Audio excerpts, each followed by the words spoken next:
À l'instant T. Voilà. À l'instant T. Parce qu'il peut avoir une difficulté dans le bureau de vote et vous allez estimer que vous allez rendre compte à la sortie. Non. Il faut toujours informer à l'instant T du constat de l'anomalie au représentant communal ou départemental pour que lui, à son tour, rende compte, fasse le retour au président de la commission communale ou départementale pour que la situation soit réglée. Sinon, ça peut être difficile. Alors, donc, la liste des marges membres. Vous connaissez la liste des marges membres. Voilà, il faut bien qu'elle soit présente. Le dateur, vous connaissez le dateur quand même. Voilà, il faut aussi qu'il soit présent. La mouillette, vous connaissez également la mouillette. Je pense, monsieur, vous connaissez la mouillette? Vous connaissez bien la mouillette? C'est quoi la mouillette? Parce que je crois que vous n'avez pas encore été. C'est quoi la mouillette? C'est là où on pousse son doigt avant de mettre l'encre pour la carte de vote. Ok.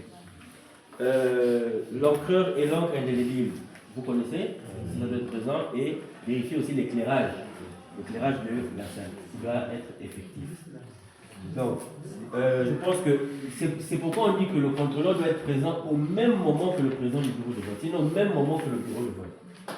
Parce que dès l'instant où le président du bureau de vote démarre, avec l'installation de tout son paquetage, le contrôleur doit être présent et déjà constater pour regarder les bonnes anomalies qui peuvent être relevées. Donc, le début des opérations électorales, il faut donc mentionner l'heure d'ouverture du bureau. En principe, c'est 7h30. Voilà. Et le nombre de scrutateurs à l'ouverture du scrutin. On a dit que si on a 3, ça peut démarrer. Si on n'a pas 3, c'est problématique. Donc, c'est pourquoi on demande de toujours rendre compte à l'instant T au communal ou au départemental. Si les scrutateurs sont absents, saisir immédiatement le représentant ACR ou le président de la commission électorale. Pour votre cas, c'est le représentant ACR de la commune ou du département. Et vous devez également vérifier la présence effective des forces de défense et de sécurité aux abords du bureau de vote. Oui, s'ils sont présents, non, s'ils ne sont pas présents.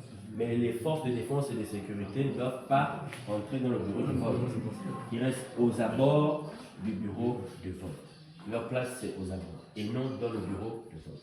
Juste à ce sujet pour compléter. Oui. Si l'élément de force de défense et de sécurité est électeur dans votre bureau de vote, il laisse l'arme. Il va laisser l'arme dehors. Il rentre en tant qu'électeur, il accomplit sa tâche de citoyen et il ressort pour maintenant assurer la fonction. Parce que là, il a deux fonctions. Il est électeur, il est régulateur de la sécurité. En tant qu'électeur, il doit rentrer dans le bureau sans arme. Et quand il a terminé, il repart maintenant pour assurer sa sécurité, il reprend son arme. C'est la loi qui nous dit. Merci, M. le Président. Et toutes ces anomalies, pardon, c'est